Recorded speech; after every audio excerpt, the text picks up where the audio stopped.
Good morning students. Welcome to online teaching session. In our last lecture, we studied impact of geological structure on landslide and prevention of landslide. We have seen two methods of prevention of landslide. First one, slide in the previous material are prevented by reducing slope. म्हणजे ज्या काही slides होतात, ज्या काही landslide होतात, त्या आपण कशामुळे प्रिव्हेंट करू शकतो? तर रेड्युसिंग स्लोपमुळे. म्हणजे कसा, जर जो काही स्लोप आहे, जो काही डोंगर उतार आहे, त्याच्यावर काय करतो, तो जो स्लोप आहे तो कमी करायचा, की त्याच्यामुळे लँडस्लाईड कमी होण्यात मदत होते. त्याच्यानंतर सेकंड पॉईंट बघितला आपण, the surface water to enter into the unstable ground, it is diverted and made run off as rapidly as possible away from the area. म्हणजे सरफेसमधून जे काही पाणी आतमध्ये जिरपलं जाणार आहे किंवा आतमध्ये जे काही पाणी जाणार आहे ग्राउंडच्या खाली, ते डायवर्ट केलं पाहिजे. कसं डायवर्ट केलं पाहिजे? तर जितक्या फास्ट होईल तितक्या फास्ट लवकर ते तिथून त्याला काय केलं पाहिजे, वाट दिली पाहिजे, म्हणजे जाऊ दिलं पाहिजे, की त्या एरियापासून ते पाणी जे आहे मुरलेलं असेल, मे बी जिरलेलं असेल, ते पाणी जे आहे तो एरिया सोडून ते पाणी लांब गेलं पाहिजे.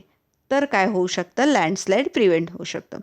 मग आपण आता हे कुठं बघितलं, कोकणामध्ये गेलो तर काय असतं, कोकणामध्ये डोंगरदऱ्या असतात आणि त्या डोंगरदऱ्यामध्ये पाऊस भरपूर पडत असतो आणि ते ज्यावेळेला जमिनीमध्ये पाणी जिरतं त्यावेळेला काय होतं, त्या पावसाचा मारा होऊन ते दगड काय बनतात, तिथले जे रॉक्स आहेत ते काय बनतात, ठिसूळ बनतात.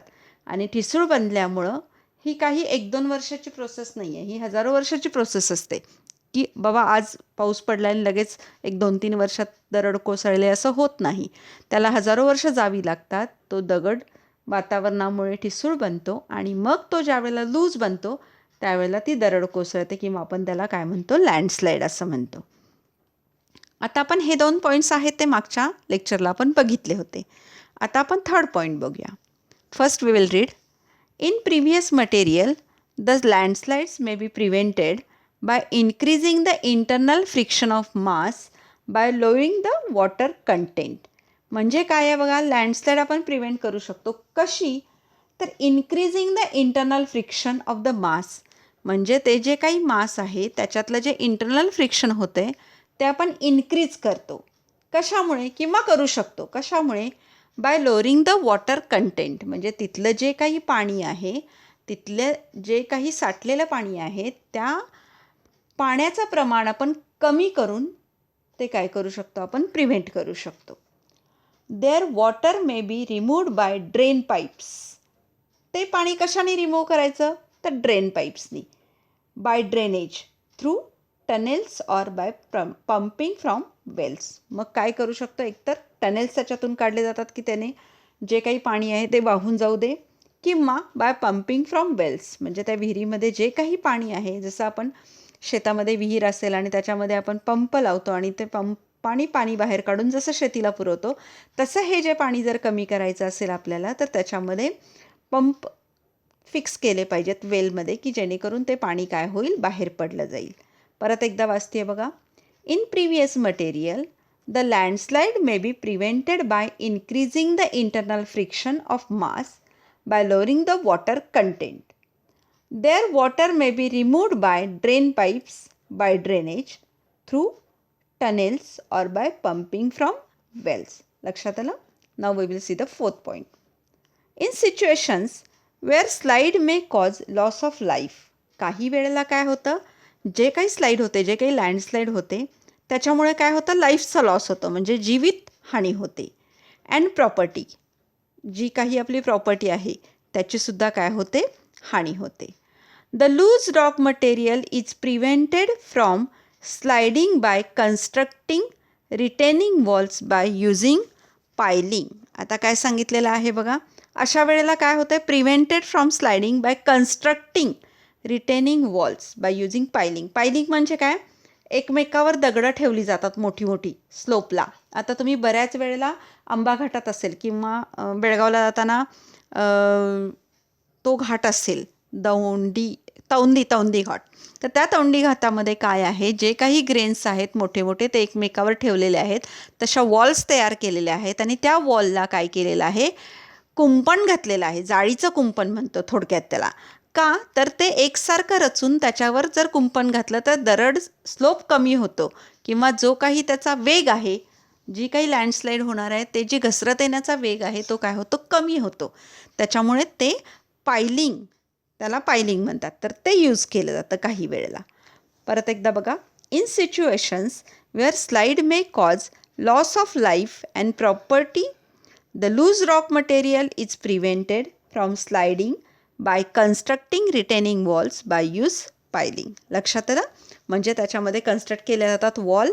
त्या वॉल इन द सेन्स ते सगळं मटेरियल आहे ते ग्रेन्स एकसारखे किंवा दगडगोटे आहेत, त्यांचं एकसारखं लेवल लावून भिंत तयार केली जाते आणि त्या भिंतीवर ते परत काय केलं जातं, जाळीसारखं कुंपण लावलं जातं. त्याला constructing retaining walls by use piling म्हणतात.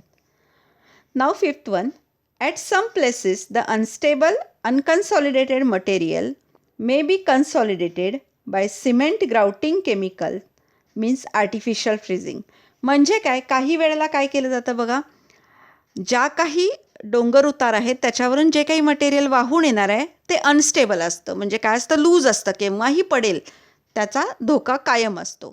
तर ते जे मटेरियल आहे ते मटेरियल सिमेंट ग्राउटिंग म्हणजे काय, सिमेंटिंगसारखं मटेरियल की जेणे होतं, फ्रीजिंग होतं. आर्टिफिशियल फ्रीजिंग म्हणजे काय, आपण हे तयार केलेलं आहे, मानवनिर्मित आहे, so it is a artificial. बरोबर आहे?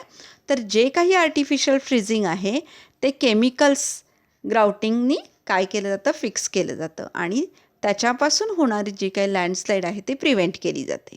परत एकदा बघूया, at some places the unstable unconsolidated material may be consolidated by cement grouting chemical means artificial freezing.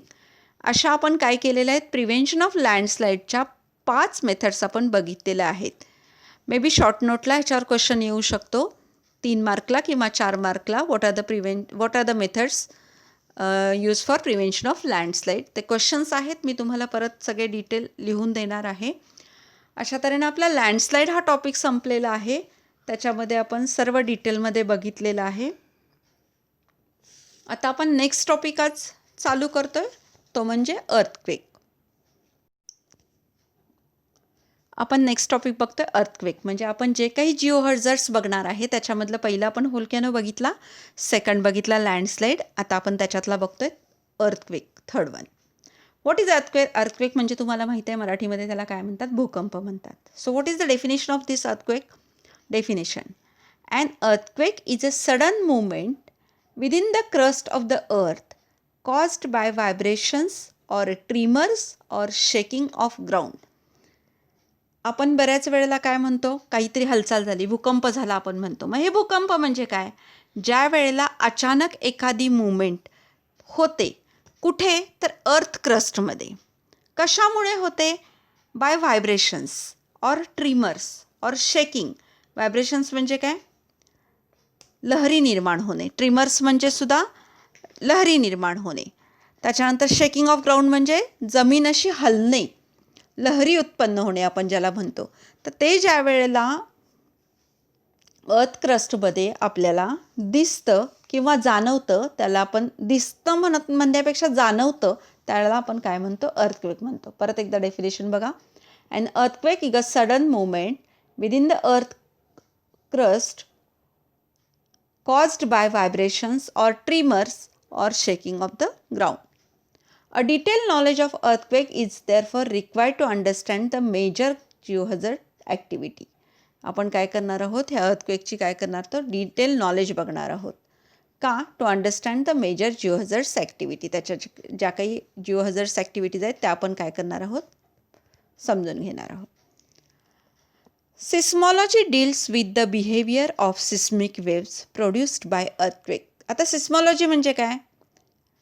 It is a deals with behaviour of seismic waves produced by earthquake. अर्थक्वेकमधून ज्या काही seismic waves produce होतात त्याला आपण काय म्हणतो, seismology म्हणतो. The waves transfer energy from one place to another. Waves काय होतात, ट्रान्सफर होतात. काय ट्रान्सफर करतात, तर एनर्जी ट्रान्सफर करतात. कुठून? From one place to another. कशामुळे? By vibration of particles. परत एकदा बघा, the waves transfer energy from one place to another by vibration of particles. लक्षात आलं? These waves are similar to the waves produced when a stone is dropped into a calm water. ज्या वेळेला आपण आता समजा तळ्याच्या ठिकाणी किंवा नदीच्या काठावर आपण बसलेलो आहोत किंवा तळ्याच्या काठावर बसलेलो आहोत, त्यावेळेला काय करतो, पाणी जर शांत असेल आणि आपण एखादा दगड घेतला आणि तो जर आपण त्या पाण्यामध्ये फेकला तर काय होतं, जिथं दगड फेकला जातो ज्या स्पॉटला, तिथं काय होतं, छोटासा खोल असा हे तयार होतो, खड्डा तयार होतो आणि त्या खड्ड्याच्या भोवती सर्क्युलर मोशनमध्ये वेव्स तयार होतात, सर्क्युलर वेव्स तयार होतात, लहरी तयार होतात किंवा त्याला आपण काय म्हणतो, वेव्स प्रोड्यूस्ड होतात सर्क्युलर, त्याला आपण व्हायब्रेशन्स म्हणतो. The waves transfer energy from one place to another by vibration of particles. These waves are similar to waves produced when a stone is dropped into calm water. ज्यावेळेला आपण एखाद्या शांत पाण्यामध्ये दगड टाकतो आणि त्या दगडाच्या भोवती जिथे पडलेला आहे त्या स्पॉटच्या बरोबर सर्क्युलर मुवमेंटला आपण वलय निर्माण होतात त्या पाण्यामध्ये, त्याला काय म्हणतो आपण, वेव्ज म्हणतो. आणि ते जे वेव्ज आहेत ते रिपल्स, त्याला रिपल्ससुद्धा म्हटलं जातं. आता डायग्राममध्ये दिलेला आहे तुम्हाला, मध्ये जो दिलेला आहे पॉईंट ऑफ डिस्टर्बन्स, म्हणजे जिथं आपण दगड फेकणार आहोत तो पॉईंट झाला, that is a point of disturbance.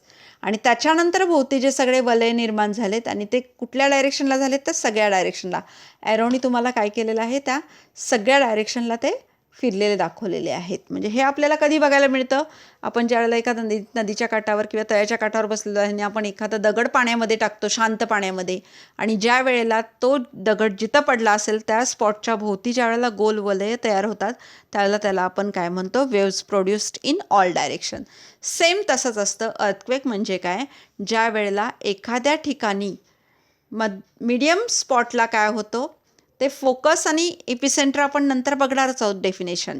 एक ठराविक पॉईंट असतो, तो सेंटरला असतो आणि त्याच्या भोवती सेम वेजपर्यंत काय होतं, सेम डिस्टन्सपर्यंत ज्या वेळेला वलय निर्माण होतात किंवा शेकिंग किंवा लहरी निर्माण होतात त्याला आपण काय म्हणतो, अर्थक्वेक म्हणतो.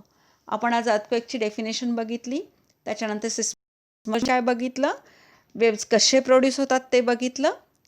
नंतर आपण नेक्स्ट लेक्चरला ह्याचं डिटेल आपण सगळं बघू. थँक्यू.